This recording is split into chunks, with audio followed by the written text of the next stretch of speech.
One. Well, hello, and welcome to another edition of the Daily Objective, a very special edition of the Daily Objective. Today we have Chris Hattingh. Excuse me, I tried to do this before, and I did it better before. Hattingh, a South African who is a real expert on economic and foreign policy matters in South Africa. Chris is the executive director of the Center for Risk Analysis, CRA, with special focus on trade, investment, and economic matters, as well as foreign policy. Chris serves on the executive board of the Global Trade and Innovation Policy Alliance, sits on the advisory council of the Initiative for African Trade and Prosperity, and holds the position of senior fellow at African Liberty. Chris holds a master's in philosophy and business ethics degree from Stellenbosch University. In his role at CRA, Chris leads strategic engagements and briefings to clients across South Africa as well as globally. Chris, thank you so much for joining us today. The reason why we asked you to join us today is a news story that'll be provided in the links that South Africa has, the foreign minister of South Africa has officially stated that Jews who have gone to Israel to fight on behalf of Israel in the current conflict, should they return to South Africa, will be criminally prosecuted. The foreign minister not only said that they'd be criminally prosecuted, but that they could lose their citizenship. This appears to be part of South Africa's ongoing hostility to Israel and support, in effect, for Hamas, effective support for Hamas and Palestinian terrorists. Just to review the bidding a little bit, on October 7th, as viewers of Ayn Rand Center UK broadcasts know, we've covered this a couple of times. On October 7th, the South African government called for an immediate cessation of violence. Immediate cessation of before Israel had done anything. And as we know, it took a while before Israel even did anything. But before a month had passed, by November 6th, I believe, they were withdrawing their the Israeli diplomats. By December, they were filing charges in the International Court of Justice. First, let me ask you, Chris, is it the policy of South Africa to just watch Israel get destroyed and let Hamas continue to do more October 7th? I mean, what would South Africa, in effect, be comfortable with in terms of an Israeli response to the atrocities of October 7th and ongoing violence there?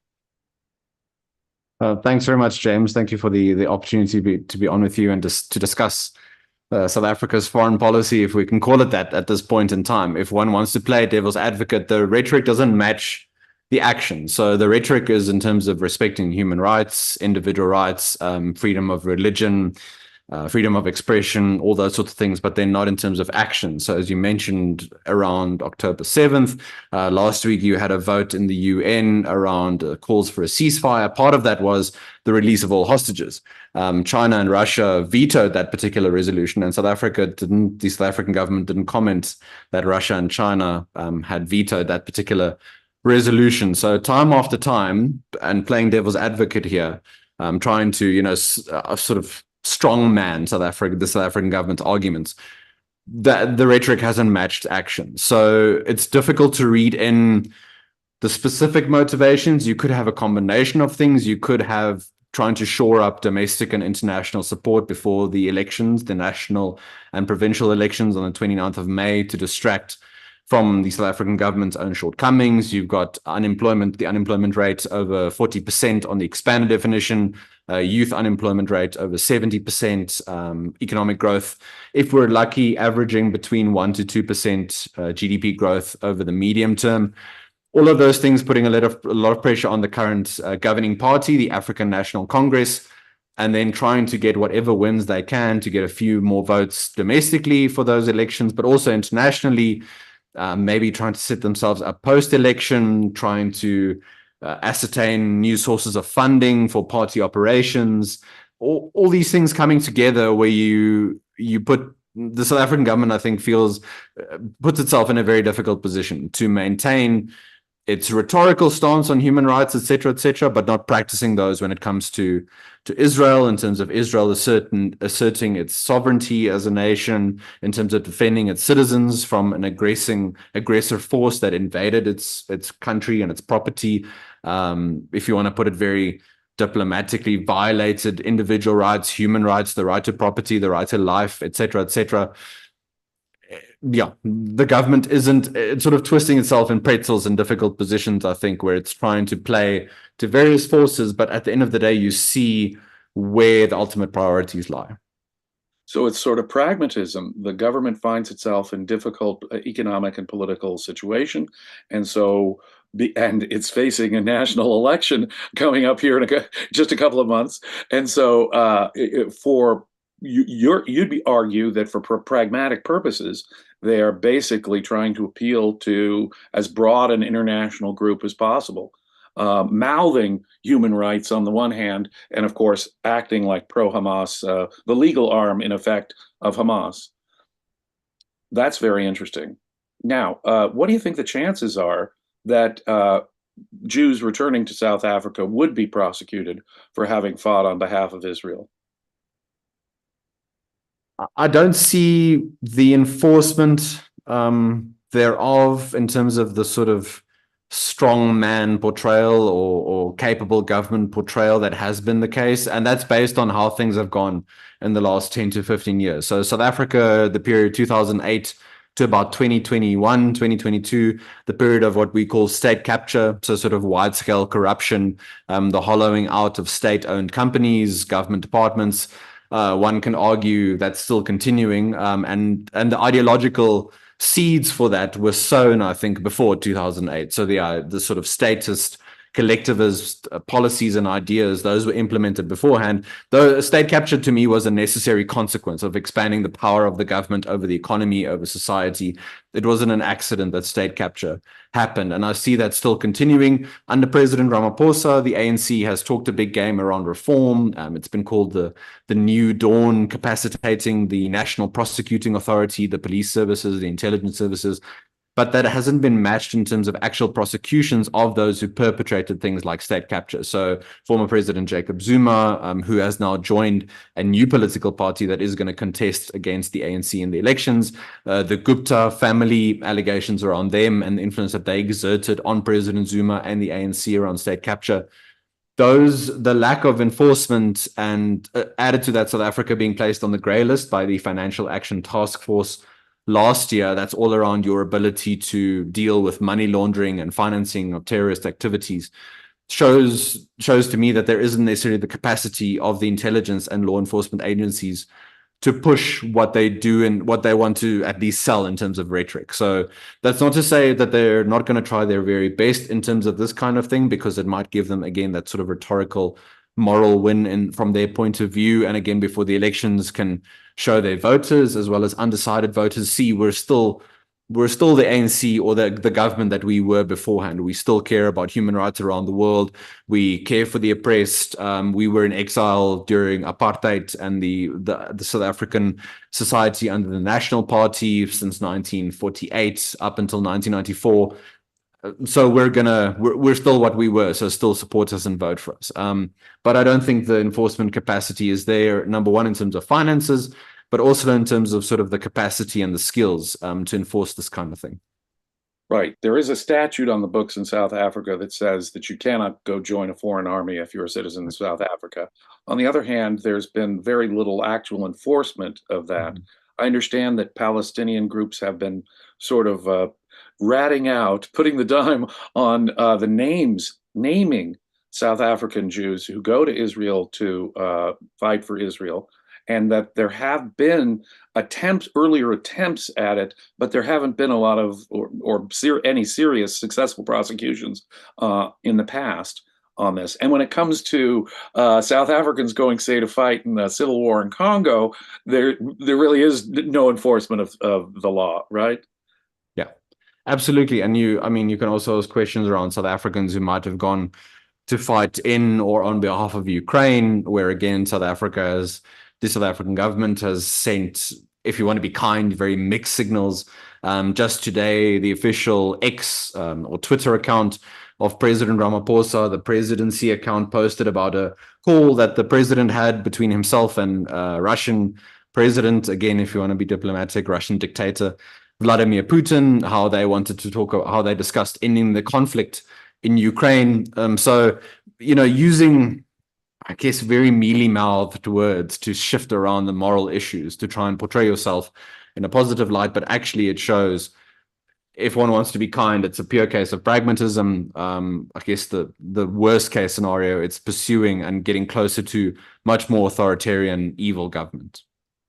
Right. I mean, in the wake of October 7th, South Africa hosted leaders from Hamas, actual leaders of Hamas in the wake of October 7th. They hosted, as well as Fatah, as well as representatives from the Islamic Republic of Iran.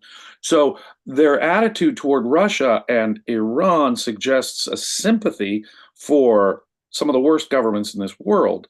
Or would you put it again as pragmatist, a sort of slimy pragmatism, failing to acknowledge the dictatorial tendencies of those countries?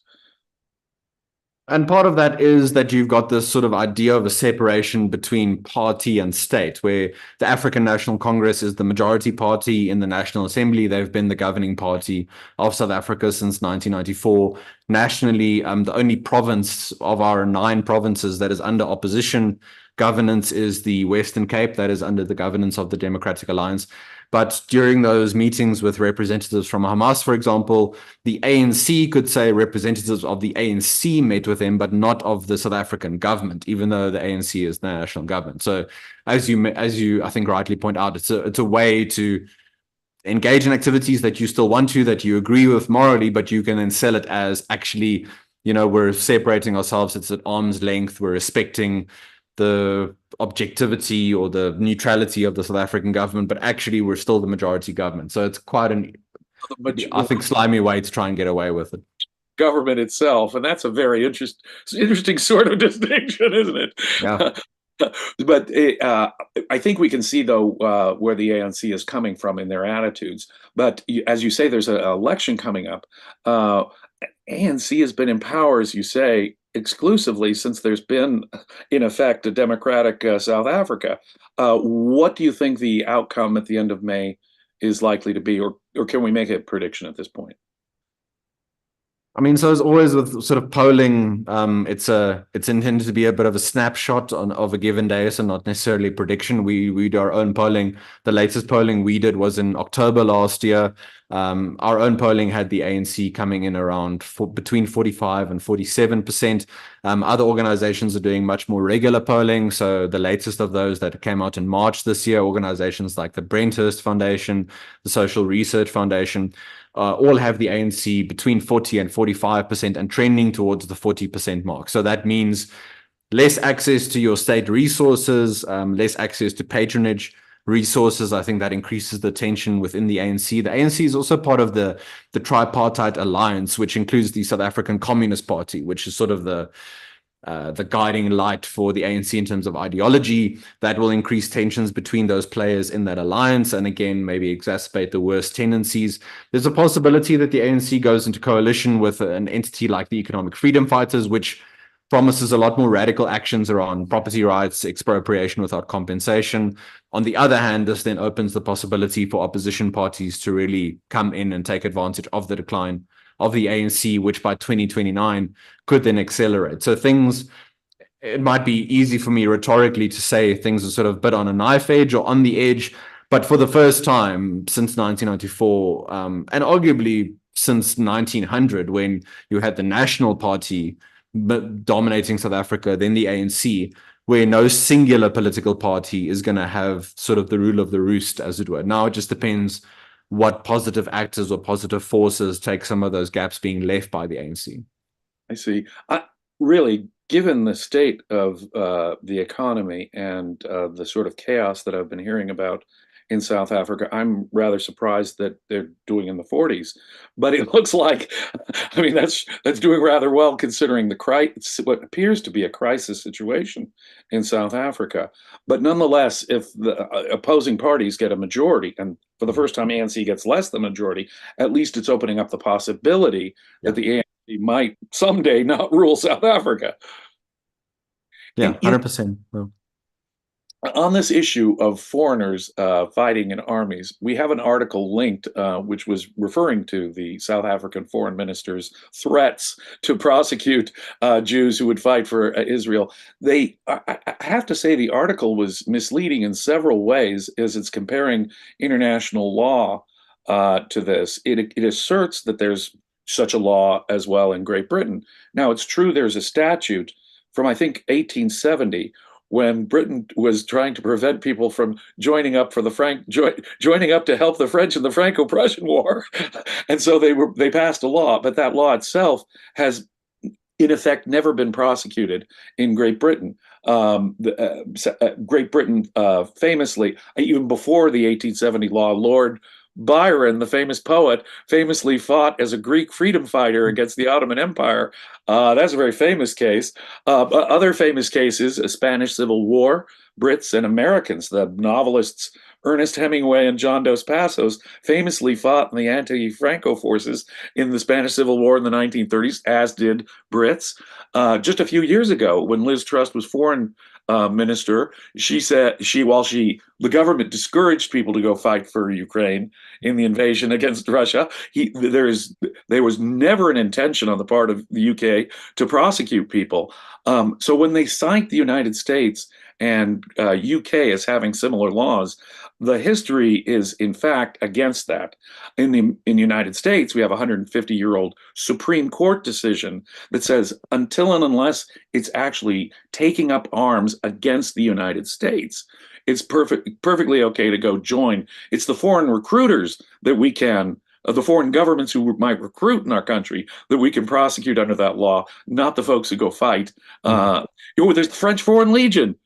And there, of course, it was France recruiting foreigners to go help them in their conflicts in North Africa, very famously. But this idea that it's the norm or an international norm to prosecute people, your own nationals, for going off and fighting in a foreign war is rather unprecedented, and even in practice for South Africa. Yeah, I very much agree with that. And I think it matches again the sort of desperation in terms of trying to set yourself apart. How do you differentiate your own, that you've got still the moral standing? What sort of footing do you have? And where your rhetoric doesn't match your actions. So if there's such a grand separation between what you're professing or what you're trying to say in your official position as, for example, the Minister of Justice or others, but also other sort of representatives of the governing ANC or the national government, but you don't match that with your actual enforcement day to day, then you start asking serious questions. And for example, in July of 2021, in the Gauteng and KwaZulu-Natal provinces, so KwaZulu-Natal more coastal on South Africa's east coast, the city of Durban, the biggest city in that province, you had wide-scale riots and looting around the jailing of former President Zuma and upset around that, etc., etc. There, the intelligence services, the police services were caught very much off guard. It took a few days to mobilize. You had communities having to arm themselves, deal with the rioting, the damage and looting of shops. If you can't even prepare adequately for that sort of scenario and show your citizens that you've got the capacity as the state, and I mean, your government is supposed to have the monopoly on force and enforce that. If you can't even do that, what does that do to your legitimacy? And makes a bit more hollow your rhetoric when you say something like, we're going to arrest those who go and fight on behalf of Israel. So that isn't to say, again, that they can't try and put their best case forward and then actually get that capacity going, but the history is against them in that regard. The sort of burden of proof hasn't been shifted, I think. So the foreign minister may just be issuing some hot air here for which there's really no ability to follow up with real prosecutions, much less removing people's actual citizenship. As I understand, there's a provision of the South African Constitution that says citizenship shouldn't be taken away. Right. So they've got practical and legal problems. Given that, let me ask you this as well. Is there a constituency at all in South Africa that is sympathetic, you think, to the Israeli side? Will this issue play it? Normally, foreign policy isn't the driver of national elections. It's domestic issue. But nonetheless, do you think that there is a constituency within South Africa that would be sympathetic to Israel and objects to the ANC's position on this? Absolutely. And here I would recommend going to look at the Brenthurst Foundation and some of their polling that they've done consistently over the years, their recent polling. And they've got a pretty good sample size. Their margin of error is around, but some of the polls is between 3 to 4%. I think that's your standard deviation, your standard margin of error. So it's a good snapshot, I think, of general just sort of state of the nation and your sort of zeitgeist of your citizenry. There's generally a leaning towards wanting to support positions around democracy, the rule of law, freedom of expression, human rights, that kind of thing. That could, of course, that can be abused by political actors who say, positive rights are part of human rights. They don't focus on negative. The proper conception of human rights is negative, first order human rights, I think. But that being said, your average South African citizen respects things like safety, your family stability, not upending everything, sort of a radical revolution overnight, which doesn't match with the rhetoric of some of your more left-leaning political parties like the ANC and the economic freedom fighters. And I think around South Africa's foreign policy, relationships with quote unquote Western countries like the US, the UK, Israel, and others, there's generally, in terms of those Brenthurst polls, a leaning towards the view that South Africa should align with those countries. Those countries invest the most in South Africa. There's the most in terms of skills sharing, gross fixed capital formation, all those sorts of things. There's a realization, I think, of, again, this might be purely pragmatic, but if you want those beneficial relationships to continue, you need to act accordingly. You can't then act against those countries who are, of course, free to also choose their international partners, their trade partners. It's interesting that the rhetoric in some areas and avenues has been, the US. There's a bill moving through Congress, a bipartisan bill, which is interesting in the current sort of US domestic political climate, that calls for a review of the US relationship with South Africa, specifically in terms of the recent moves by the South African government. If you as the South African government or those who support the government say the South African government can choose its international partners, absolutely rightly so. But so can the US, the UK, and other countries. They're free to choose based on their values, their interests, etc., etc. So don't then be surprised if those decisions then go against you. So I think there is definitely support for those relationships continuing amongst your average South African. It just remains to be seen whether South African citizens, when they go and vote, also realize foreign policy, geopolitics might become a bigger issue where it hasn't been that in the past. And is it generally perceived, well, let me ask you just outright, is it generally perceived that closer relations with the United States and the United Kingdom would be more advantageous than closer relations with Russia and Iran? I think there's an element of that realization, but that has to be maybe concretized and explained a bit more, where now the buzzword and the rhetoric is around things like BRICS and the expanded BRICS and the global south, and everyone needs a seat at the table at the UN, for example. The UN, the same body that that has Saudi Arabia as the chair of various organs and all that kind of thing. So what does that do for the Rights Commission? yeah, what does that do for the legitimacy of the UN? That's a different question, I think. But yeah, I think if one can explain that to South African citizens, how if you want the continued benefits, the skills sharing, the technology sharing, the investments from countries like the US, the Netherlands, Germany, and Germany, two of the biggest investors in South Africa.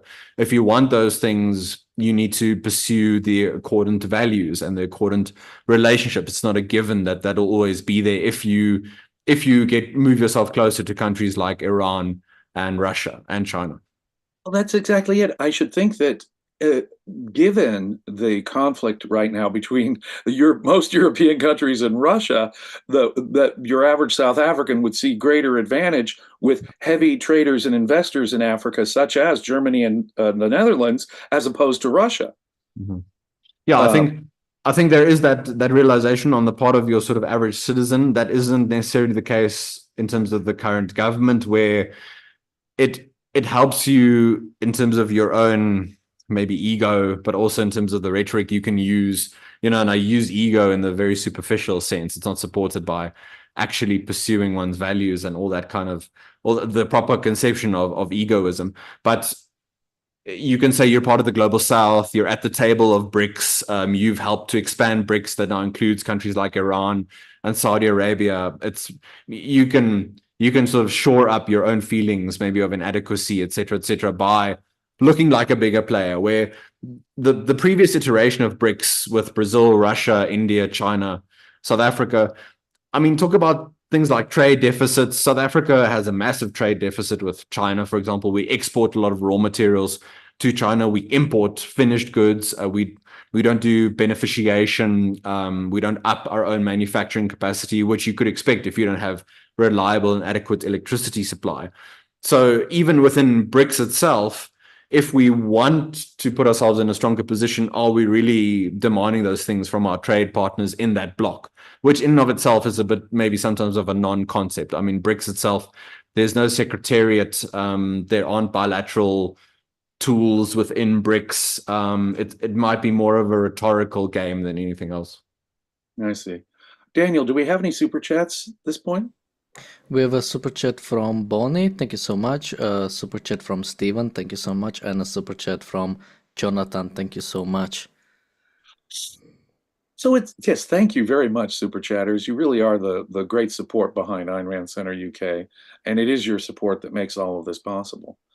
So it sounds like it's not so much that South Africans are anti-Semitically hell-bent on the destruction of Israel, as we have a ruling party that is rather desperate and very pragmatic and friendly with the communists, and are happy to take this anti-colonialist line and cozy up with Iran and Russia. That is what really explains what can, I think viewers of this channel will know my opinion on this, what amounts to a truly evil foreign policy with respect to Israel. Would you agree? Yeah, not to maybe give a get out of jail free card on the sort of pragmatism point, but given the current governing party, the ANC, their history in exile, being very close with the former Soviet Union, getting that financial support, material support, but also in terms of ideology, morally getting that support. I think there are still actors within the alliance and the party who want to think those are the things they're still fighting for, against colonialism, against oppression, et cetera, but not taking cognizance of the current context and the current situation where you've got one country in terms of respecting human rights, freedom of religion, freedom of expression in the form of Israel, versus fighting this force of Hamas that I think has been very open. I mean, that's not even trying to play devil's advocate, but has been open in terms of what they want to pursue. And they can't even take a clear moral stance on whether or not Iran is a authoritarian theocracy or whether Putin is a dictator. That is for all the rhetoric about human rights. In Iran last year, people were executed for blasphemy. Women died in prison, disappeared when they didn't wear the hijab properly. And South Africa can't clearly call Iran a theocratic dictatorship. That's rather shocking. But that is, I guess, where pragmatism leads. Do we have any more super chats, Daniel? No more super chats, but we need to wrap up in a minute. Well, I just want to thank you very much, Chris, for joining us. You bring some extraordinary insights into both foreign policy and economic matters in Africa that we don't normally have here. We hope to have people with your expertise on. I hope you would consider joining us again when we consider this, because this isn't going away anytime soon. South Africa is still pressing it in the Court of International Justice, whatever comes of their decision here. Where can people reach you if they want to contact you or get in touch with you and see what you guys are all about with African liberty and things like that? Once again, James, thank you very much for the opportunity, for the work that you do, as well as the Ayn Rand Center UK. Don't underestimate the work that is being done to spread objectivist ideas and the work of Ayn Rand. You might not realize sort of who it reaches and the impact I think that it provides around the world. It might take a long time for the benefits to be seen, but I think that hard work is being done. In terms of the CRA and myself, I'm very active on X, on Facebook, and LinkedIn as well. You can find me there. You can follow the Center for Risk Analysis. We have local and international clients that we provide analysis to on South African issues, sub-Saharan Africa, global geopolitics, et cetera, if you want to get in touch, any queries around South African policy, investment opportunities, all that sort of thing. We try and help paint a picture of the risk landscape, as it were. So please do be in touch. Any feedback, any suggestions, all that sort of thing, connections would be greatly appreciated. Thank you. Well, thank you very much. And starting in just seconds is the reality show, where we will be talking about the dubious numbers of casualties that Hamas spreads and Western media outlets just spread. So continue to spread. So join us there in just seconds. Thank you again, Chris, and be well.